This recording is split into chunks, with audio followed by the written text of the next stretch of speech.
1, 0, all engine running.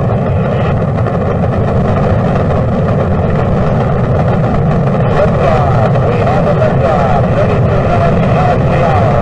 Liftoff on Apollo 11.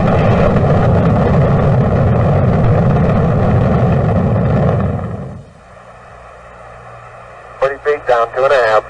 Picking up some dust. 30 feet, 2.5 down. Take shadow. 4 forward.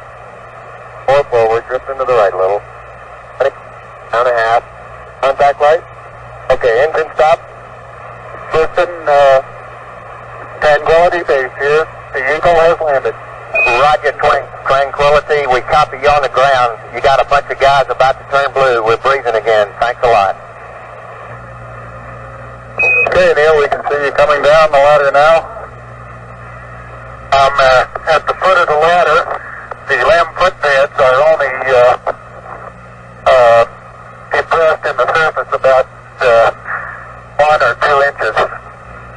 I'm going to step off the lamb now. That's 1 small step for man, 1 giant leap for mankind. 20 de julho de 1969. Neil Armstrong e Buzz Aldrin pisam na superfície da Lua, no maior feito histórico da humanidade. Hoje, 53 anos depois, muitas pessoas ainda desconhecem o caminho que levou a humanidade para a Lua, o que gera especulações e negacionismo. Independente do ceticismo de alguns, a conquista da Lua continua sendo a maior conquista da humanidade. Embarque comigo nesta viagem ao passado, para conhecer o programa Apollo e entender como esse feito histórico aconteceu, permitindo que o povo da Terra tocasse a face visível de nossa companheira celeste.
A Segunda Guerra Mundial foi um divisor de águas na história da humanidade, pois influenciou o desenvolvimento de novos conhecimentos e tecnologias que possibilitaram a humanidade chegar ao estágio em que se encontra atualmente. Uma das tecnologias surgidas já ao fim do conflito foi as bombas voadoras V1 e V2. Esses foguetes não tripulados, carregados de explosivos, causaram certa destruição em Londres ao final da guerra e geraram apreensão devido às inúmeras possibilidades de uso. Com a derrota da Alemanha nazista, os cientistas envolvidos nestes projetos foram levados para os Estados Unidos e para a então União Soviética, os dois grandes vencedores do conflito. Então, com equipamentos adequados, laboratórios e amplos recursos, esses cientistas iniciaram estudos de interesse estratégico para estes países. Com o advento da Guerra Fria, a rivalidade entre Estados Unidos e União Soviética acirrou-se, gerando disputas nas mais diversas áreas. Uma das mais notáveis foi a corrida espacial, inaugurada oficialmente em 4 de outubro de 1957 quando os soviéticos lançaram ao espaço o primeiro satélite artificial, o Sputnik 1, que era uma esfera de 58,5 cm, que pesava 83,6 kg. Sua principal função era emitir um sinal de rádio, transmitindo continuamente durante 22 dias, e que podia ser captado na Terra por qualquer radioamador. Um mês depois da primeira missão, em 3 de novembro de 1957, a União Soviética lançou o Sputnik 2, tendo a bordo o primeiro ser vivo terrestre a ser lançado ao espaço, a cadelinha Laika, que morreu durante a missão devido a um forte aquecimento da cápsula. Com a União Soviética à frente da exploração espacial, o governo dos Estados Unidos ampliou esforços de modo a superar seu rival e realizar feitos ainda maiores. Além de ser uma disputa moral e tecnológica, a corrida espacial representava também uma disputa ideológica, do capitalismo contra o socialismo, o que explica tanto o investimento de recursos financeiros e logísticos, além de pessoal, para superar o país rival. De acordo com suas possibilidades, entre 1958 e 1961, tanto Estados Unidos quanto União Soviética lançaram satélites e sondas espaciais com objetivos diversos. Paralelamente a isso, conduziram estudos e preparativos para lançar as primeiras missões tripuladas ao espaço. Finalmente, depois de anos de estudos e preparativos, a União Soviética lançou o primeiro ser humano ao espaço, em 12 de abril de 1961. Yuri Gagarin, a bordo da cápsula espacial Vostok, orbitou ao redor da Terra, em uma altitude estimada de 315 km, levando equipamentos de suporte à vida, rádio e televisão para monitorar as condições do astronauta. Com o sucesso da missão soviética, os norte-americanos apressaram o lançamento de sua primeira missão tripulada, o que ocorreu em 5 de maio de 1961, a partir do centro de lançamento de Cabo Canaveral, no estado da Flórida.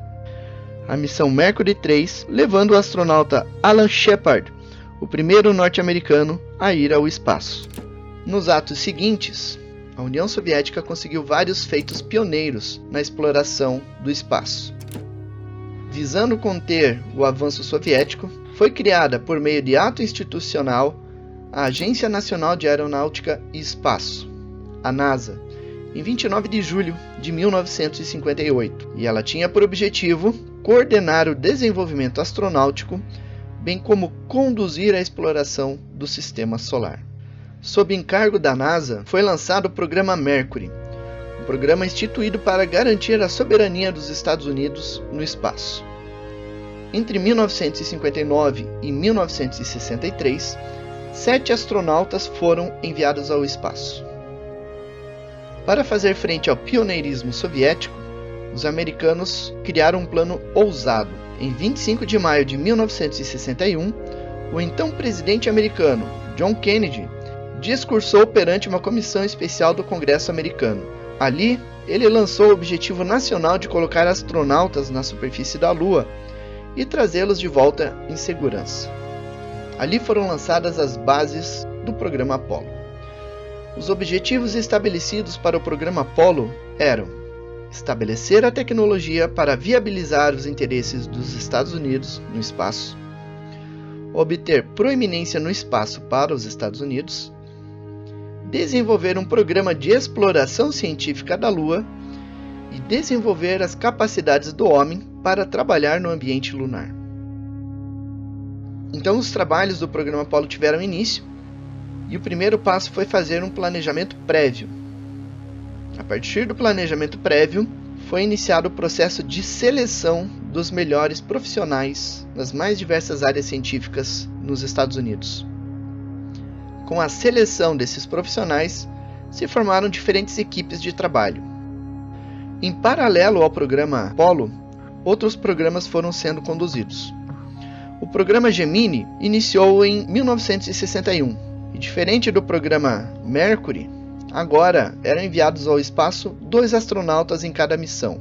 Os objetivos básicos de cada missão eram treinar manobras e testar equipamentos em apoio ao programa Apollo, além de desenvolver estudos na área de medicina espacial, psicologia, navegação espacial e efeitos de voos de longa duração no espaço. Ao longo de todo o programa foram realizadas 10 missões espaciais. Além do programa Gemini, a NASA enviou diversas sondas para a Lua para coletar informações em apoio ao programa Apollo. Entre 1961 e 1972, foram enviadas 21 sondas, em 3 programas distintos. O programa Ranger contou com 9 missões, e tinha por objetivo realizar diversas fotografias antes de chocar-se contra a superfície da Lua. Assim, ela gerou conhecimentos sobre navegação entre a Terra e a Lua, gerou dados de resistência sobre a superfície lunar, fez levantamento de informações sobre radiação espacial e fez as primeiras fotografias da superfície lunar a partir de sondas. O programa Lunar Orbiter contou com 5 missões, e elas expandiram os conhecimentos sobre a navegação entre a Terra e a Lua. Elas fotografaram e mapearam 99% da superfície lunar e permitiram identificar locais propícios de pouso para voos espaciais tripulados. E também incrementaram informações sobre radiação espacial. O programa Lunar Surveyor contou com 7 missões, fornecendo novas informações sobre a navegação para a Lua, fotografando e mapeando a superfície com qualidade ainda maior, em especial os locais de pouso programados para as missões Apollo. Também fez coleta de informações sobre radiação espacial. Ela também tinha por objetivo realizar os primeiros pousos da superfície da Lua e enviar fotos diretamente do solo lunar. Todas estas sondas proporcionaram conhecimento e experiência sobre radiação espacial, orientação e navegação espacial, mapeamento lunar, identificação de áreas seguras para pouso, composição e densidade da superfície lunar e dados precisos para pousos e decolagens da superfície lunar. Atendendo a um rigoroso planejamento, a NASA recrutou os melhores cientistas e técnicos disponíveis nos Estados Unidos. Estes deveriam desenvolver os equipamentos necessários para a missão. Equipamentos novos, mais resistentes e leves, que seriam usados nas diferentes fases das missões tripuladas à Lua. Com isso, empregou-se mais de 400 mil pessoas, mais de 20 mil indústrias e diversas universidades americanas.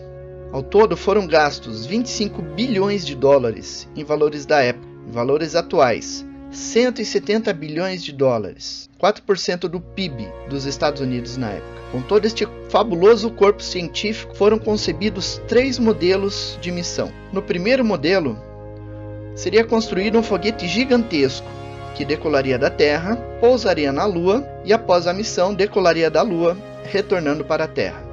No segundo modelo, seriam lançados diversos módulos espaciais que se encontrariam em órbita e a partir dela partiriam rumo à Lua. No terceiro modelo, um pequeno módulo desceria na superfície da Lua, depois decolaria, se unindo ao módulo espacial em órbita, retornando para a Terra em seguida. Dos 3 modelos, o terceiro modelo era o mais viável, tanto por questões econômicas quanto logísticas, e ele foi escolhido como o modelo das missões.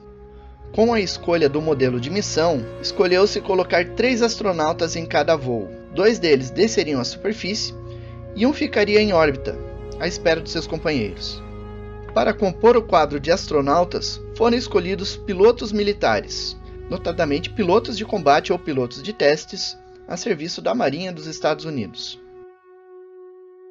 Entre os critérios adotados, estava a experiência em situações de tensão e perigo, respeito à hierarquia e cumprimento de ordens. A seleção ficou a cargo de uma comissão formada por médicos, psicólogos, biomédicos, psiquiatras e físicos. Os selecionados deveriam ter formação em física ou engenharia, ser graduado como piloto de teste militar, ter no mínimo 1.500 horas de voo, incluindo jatos de performance, ter menos de 40 anos, ter mais de 1,60 m de altura, ter excelentes condições físicas e ter condições psicológicas especificadas pelo Life Science Committee. Os candidatos selecionados passavam por uma entrevista criteriosa, mapeando aspectos de sua personalidade. Os aprovados nesta fase eram submetidos a testes rigorosos de natureza física e psicológica. Após novas entrevistas, o número de candidatos era reduzido para 32 indivíduos, que eram divididos em grupos e passavam por novos testes físicos e psicológicos, igualmente rigorosos. Alguns envolviam desorientação espacial, enquanto outros testavam a resistência do candidato em condições extremas de temperatura, aceleração ou pressão. Aqueles que eram selecionados para o corpo de astronautas iniciaram seu treinamento em diferentes ambientes, em desertos, geleiras, pântanos, florestas e vulcões. Seu treino científico era focado na operação dos equipamentos, na condução dos estudos e principalmente em geologia. E eles passaram por várias centenas de horas de treino em simuladores de voo, criados especialmente para a missão. Dentro do modelo de missão adotado, seriam usados 3 módulos espaciais, que seriam levados ao espaço por meio de um poderoso foguete. Este foguete, batizado de Saturno V, era composto por 3 estágios. O primeiro estágio foi construído pela Boeing Company.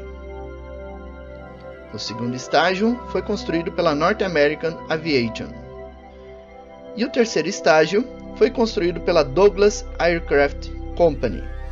O primeiro estágio era responsável pela subida inicial, percorrendo 58 km a uma velocidade de 9.900 km por hora. Após consumir todo o seu combustível, o primeiro estágio era separado do restante do foguete, e após a separação era iniciado o segundo estágio, que colocava as cápsulas a uma altura de 162 km da superfície da Terra, já no espaço, a uma velocidade estimada de 25.000 km por hora. Neste momento, ele era também descartado. O terceiro estágio, então, entrava em ação, posicionando o Apollo na posição correta na órbita terrestre. 2 horas e 50 minutos após a decolagem, o terceiro estágio era novamente acionado para que a cápsula seguisse em direção à Lua. 15 minutos depois, o módulo lunar era liberado do compartimento de carga do foguete e se conectava ao módulo de comando. Os 3 módulos utilizados eram o módulo de comando, que era o habitáculo principal dos 3 astronautas, o módulo de serviço, que continha combustível, oxigênio e água a ser usado ao longo da missão, e o módulo lunar, que era o módulo que deveria pousar na superfície da Lua e depois decolaria da superfície da Lua, se conectando novamente ao módulo de comando. 3 horas e 15 minutos após a decolagem, o módulo lunar é liberado do compartimento de carga do foguete e, por meio de diversas manobras, se conecta ao módulo de comando e todas as cápsulas seguem então em direção à Lua. Essa manobra de acionamento dos foguetes para colocar as cápsulas em direção à Lua chama-se de manobra de injeção translunar. A viagem a caminho da Lua dura aproximadamente 3 dias. Durante esta etapa, são realizadas pequenas correções de curso. O astronauta atribuído como piloto do módulo de comando é o responsável pela navegação. Ele vai usar dados de telemetria fornecidos pelo Centro de Controle em Terra e contará também com o uso de sextantes a bordo da cápsula espacial. Pouco antes de chegar na órbita da Lua, o módulo de comando inicia o acionamento dos foguetes. O motor do módulo de comando é acionado para reduzir a velocidade de modo que ele seja capturado pelo campo de gravidade da Lua. Com isso, a cápsula entra em órbita e realiza várias evoluções acima da superfície lunar. Neste momento, os astronautas fazem diversas fotografias da superfície da Lua, gerando novos conhecimentos sobre geologia e sobre elementos importantes da superfície lunar. No momento programado, 2 astronautas passam para o módulo lunar, desacoplam do módulo de comando que iniciam o processo de descida para a superfície da Lua. O módulo lunar é dividido em duas partes: o estágio de descida e o estágio de ascensão. Cada um deles conta com a sua própria parcela de combustível e possuem sistemas independentes. E o próprio módulo de descida funciona como plataforma de lançamento para o módulo de ascensão, que vai permitir o retorno seguro dos astronautas. Após a decolagem do módulo lunar, o sistema de radar e de telemetria do módulo vai guiar os astronautas para o acoplamento com o módulo de comando. Após o acoplamento entre os dois módulos, o módulo lunar é descarregado, todas as rochas e materiais recolhidos na Lua são colocados no módulo de comando e ao final o módulo lunar é abandonado em órbita da Lua. Agora, o módulo de comando e serviço, ainda na órbita da Lua, precisa preparar o retorno seguro para o planeta Terra. Para isso, o motor de impulso do módulo de serviço será acionado e usará a força gravitacional da Lua como catapulta para retornar para a Terra. O retorno vai durar também 3 dias e ao final a cápsula vai reentrar na atmosfera da Terra, caindo diretamente no Oceano Pacífico, onde é resgatada pela Marinha dos Estados Unidos. Após anos de estudos, planejamento, preparativos, treinos e desenvolvimento de materiais, chega a hora de realizar as primeiras missões. A primeira missão do programa Apollo ocorreu em 11 de outubro de 1968 com o lançamento da Apollo 7, que tinha por objetivo testar o módulo de comando na órbita da Terra. A bordo estavam os astronautas Walter Schirra, Don Weisel e Walter Cunningham. A missão durou 10 dias e 20 horas e foi considerada um sucesso pela NASA. Naquele mesmo ano, em 21 de dezembro de 1968, foi lançada a Apollo 8 e sua missão era realizar um teste de navegação espacial para a Lua, realizar uma circunnavegação, ou seja, realizar voltas ao redor da Lua e retornar para a Terra. A missão durou 6 dias e 3 horas e também foi considerada um sucesso. A Apollo 8 tinha a bordo os astronautas Frank Borman, Jim Lovell e William Anders.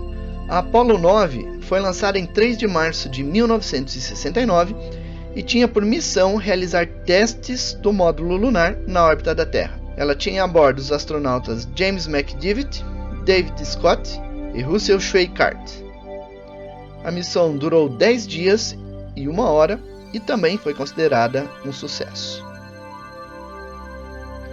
A Apollo 10 foi enviada ao espaço em 18 de maio de 1969 e sua missão era realizar testes de voo do módulo lunar na órbita da Lua, com os astronautas Tom Stafford, John Young e Eugene Cernan. A missão durou 8 dias e também foi considerada um sucesso. Agora, com todo o conhecimento gerado pelas sondas, com todo o conhecimento gerado dentro do programa Gemini e com todo o conhecimento gerado pelas missões Apollo precursoras, a NASA tinha todo o conhecimento e toda a tecnologia necessária para colocar o primeiro astronauta na superfície da Lua. E coube aos astronautas da Apollo 11 a missão de realizar este grande feito. A missão foi lançada em 16 de julho de 1969 com os astronautas Neil Armstrong, Buzz Aldrin e Michael Collins. Seu objetivo era fazer o primeiro pouso tripulado no Mar da Tranquilidade, na superfície lunar. A missão durou 8 dias e 3 horas e permitiu o primeiro desembarque tripulado de astronautas na superfície da Lua. That's one small step for man, one giant leap for mankind. A missão seguinte, a Apollo 12, foi lançada em 14 de novembro de 1969, com os astronautas Pete Conrad, Richard Gordon e Alan Bean, que tinham por missão realizar o primeiro pouso tripulado em oceanos Procellarum, na superfície da Lua. A missão durou 10 dias e 4 horas e também foi um sucesso. A Apollo 13, por sua vez, foi lançada em 11 de abril de 1970 com os astronautas Jim Lovell, John Swigert e Fred Haise, com o objetivo de realizar um pouso de precisão na região de Fra Mauro, na superfície da Lua. Entretanto, a missão foi abortada devido a uma explosão de um tanque de oxigênio líquido que colocou a missão em risco. A muito custo, os astronautas conseguiram voltar para a Terra em uma missão que durou 5 dias e 22 horas. A Apollo 14 foi lançada ao espaço em 31 de janeiro de 1971 com o mesmo objetivo da missão anterior, realizar um pouso de precisão na região de Fra Mauro, na superfície da Lua. A bordo estavam os astronautas Alan Shepard, Stuart Rosa e Edgar Mitchell. A missão foi um pleno sucesso e durou apenas 9 dias. A Apollo 15 foi lançada em 26 de julho de 1971 com os astronautas David Scott, Alfred Worden e James Irving. Ela durou 12 dias e 7 horas e foi a primeira missão lunar puramente científica. Foi também a primeira missão a contar com um rover lunar, permitindo um deslocamento mais rápido pela superfície da Lua. E o pouso ocorreu na região de Hadley Hill, na superfície lunar. A Apollo 16 foi lançada em 16 de abril de 1972 com os astronautas John Young, Ken Mattingly e Charles Duke. Ela durou 11 dias e permitiu um pouso na região montanhosa de Descartes, na superfície lunar. A Apollo 17 foi enviada ao espaço em 7 de dezembro de 1972, com os astronautas Eugene Cernan, Ronald Evans e Harrison Schmitt, e tinha por missão realizar um pouso de precisão em Taurus Littrow, na superfície lunar. A missão durou 12 dias e 13 horas e fechou com chave de ouro as missões tripuladas para a Lua. Após a Apollo 11, com a chegada dos primeiros astronautas à superfície da Lua cumprindo o desafio lançado pelo presidente Kennedy, o Congresso dos Estados Unidos começou a questionar o orçamento que era alocado para o programa espacial e iniciaram discussões para reduzi-lo. A tragédia da Apollo 13 aumentou ainda mais tais questionamentos que motivaram a redução do orçamento total da NASA. Com os sucessivos cortes no orçamento, a NASA conseguiu manter o programa ativo até a missão Apollo 17. E embora o programa tenha sido encerrado, os reflexos das missões lunares permanecem até hoje. Estima-se que existem hoje aproximadamente 30 mil produtos criados ou derivados de demandas geradas do programa Apollo. A tecnologia de revestimento da roupa dos astronautas é atualmente utilizada em coberturas de ginásios esportivos. O sistema de resfriamento interno dos trajes permitiu o desenvolvimento de tecidos e materiais usados para trabalhos em ambientes com temperaturas extremas. Já os alimentos consumidos pelos astronautas eram liofilizados. Esta tecnologia deu origem a uma linha de alimentos desidratados, atualmente à sua disposição em um mercado próximo a você. O purificador de água, que foi inicialmente desenvolvido para os módulos espaciais do programa Apollo, hoje estão em várias residências por todo o planeta. A necessidade de proteger a visão dos astronautas no espaço motivou estudos que resultaram na criação de lentes especiais de proteção contra raios UVA e UVB. Este tipo de lente é usado como proteção em máscaras de solda e até mesmo em óculos de sol usados no mundo inteiro. Um experimento com algas realizado pelos astronautas no espaço permitiu a descoberta de técnicas de criação de suplementos lácteos nutritivos que deu origem à linha de alimentos para bebês que encontramos atualmente em qualquer supermercado.